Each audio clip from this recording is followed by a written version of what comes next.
എടാ ടിൻഡു, പെട്ടെന്ന് കുളിച്ച് റെഡിയാവ്. സിനിമയ്ക്ക് പോവാനാണോ?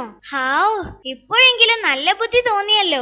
സിനിമയ്ക്ക് നാടകത്തിലൊന്നുമല്ല. നിന്റെ ട്യൂഷൻ ടീച്ചറെ ഇപ്പൊ വരും. പുള്ളി മെസ്സേജ് അയച്ചിട്ടുണ്ട്. ഇന്ന് ട്യൂഷൻ ക്ലാസ് എന്തായാലും ഉണ്ടാവും. അത് no problem. Message sending failed എന്ന് പറഞ്ഞ് തിരിച്ചൊരു മെസ്സേജ് അയച്ചാ മതി. എടാ നിന്റെ തട്ടിപ്പ് നിർത്തിക്കോ. വേഗം ട്യൂഷൻ തയ്യാറാവ്. ഈ അച്ഛനെ കൊണ്ട് തോറ്റു. എടാ ടിൻഡു, നിന്നോട് ഞാൻ കഴിഞ്ഞ ദിവസം പറഞ്ഞിരുന്നതല്ലേടാ ഇത് ട്യൂഷനുള്ള കാര്യം. പിന്നെന്താടാ ഹോംവർക്ക് ചെയ്യാഞ്ഞതാ? അറിഞ്ഞുകൊണ്ടല്ല ടീച്ചർ, മനഃപൂർവ്വമാ. സോറി, മനഃപൂർവ്വം അല്ല ടീച്ചർ, അറിഞ്ഞുകൊണ്ടാ.